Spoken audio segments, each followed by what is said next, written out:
Target. And I was a target. And I had to show them that I could stand on my own. And I was shooting everything that was nailed down. Oh my goodness. And it really was interesting for 2 years there. Oh my goodness. And then I moved back to 47th Street. And then, which I would tell you, a fellow by the name of Cleve Walker that had Brother 5 Liquor, he had about 15 liquor stores. He gave me the hotel in 55th in Michigan. And that was another junk. Oh, okay. Shoot through and fight through. Okay. And then I met a white guy that gave me the lounge, the Painted Lady Lounge downtown on State in right across the street from Sears Roebuck. Okay. That was another experience. Good book. Oh my goodness. Oh my goodness. So we have a trilogy by Al Wynn that once the brothers get a hold of it, if they take heed to the wisdom, and that's one of the most interesting things that you became an author when one of the biggest jokes, and it's a derogatory joke, it's not funny, but one of the biggest things that is said is if you don't want, if there's something you don't want black people to know, put it in writing. Right.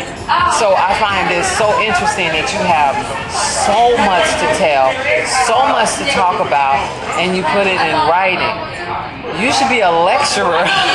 Well, I don't think I rap good enough to be a lecturer. But, you know, reason that I want to tell these young boys, my son, I always wanted to be a Mason. I didn't ever join. Okay. They say they got so much knowledge, like Solomon, but they not leaving none of that to the young boys. You know what I mean? The Jewish race, I think they take them up in the upper room and talk to all the young boys. No black people out here is teaching young boys unless they're going straight. Everybody's got their little secret and they just hold it. The only person I seen speak out is something on this is Fessa. That's all. That's the only person. But as far as the Masons and the rest of them, they don't. And then it bugs me really deep. It's because they on the time they take that prayer out of school. I think that's the only thing that a young boy had was a guy that the fear of the Lord had a whole lot of people straightening up when they was going to school and in the olden days. But if you take all that away, it's nothing to feel. But I think that is a commentary because we do see the Masons as a social organization within our community, and we're like, okay, we're looking for a little bit more from them. That's right. And I guess you did take it into your own hands to say, okay, well, I'm going to put it out here.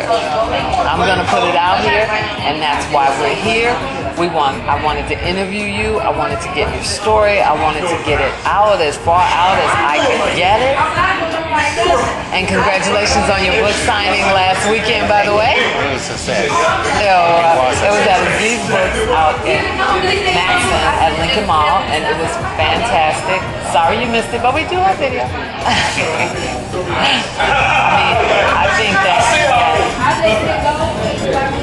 just even the place that we're in, this coffee shop, these young brothers that opened this place 3 years ago, even they are probably a product, and they don't even know they're like a product of your experiences and other brothers like you.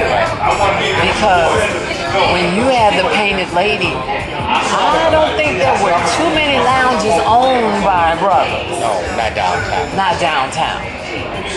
And just the fact of different types of success. I think it's amazing. I can't wait for your second book to come out.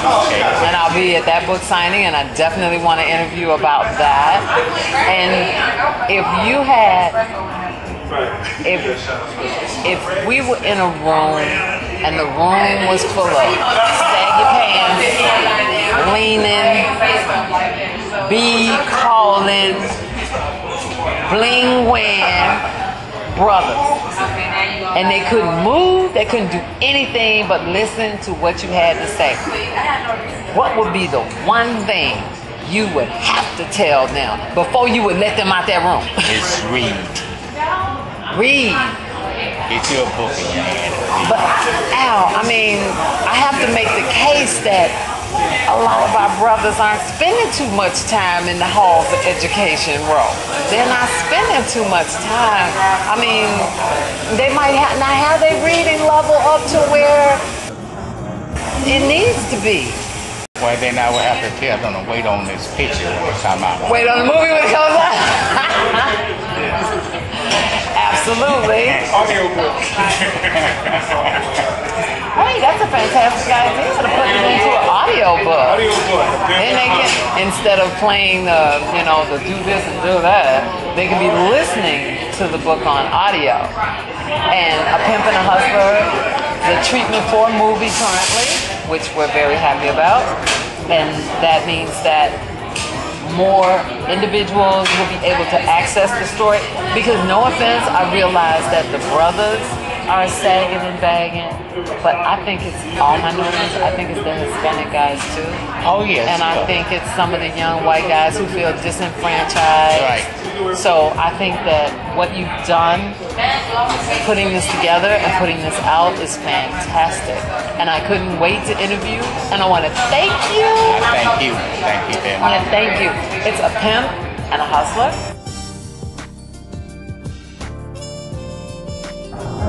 The first book in a series of 3 by Wynn.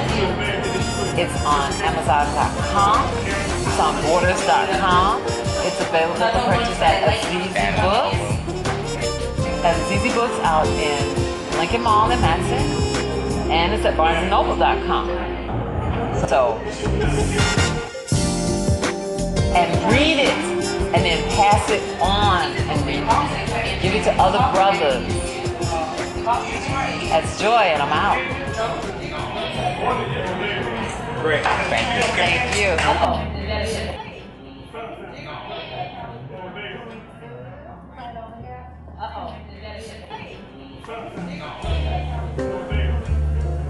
So, could you tell me about that episode in the book where you say, my hand hit the door like an oak log? Like a log of wood. Yeah. I was shook up. I was scared to death. I didn't have a toothpick in my pocket, but I had to go in and get them, and I was scared. And the first thing I said is, Lord, help me. I always have put God in front of everything. In the front of gambling and any other thing I did. That I did wrong. I asked God to help me. Well, I came out, I'm here. I made it. 75 years old, so he must be help me. But I hit that door like a log of wood. And I don't know what would have happened if I had heard the guy sitting at the bar say that he might have a gun.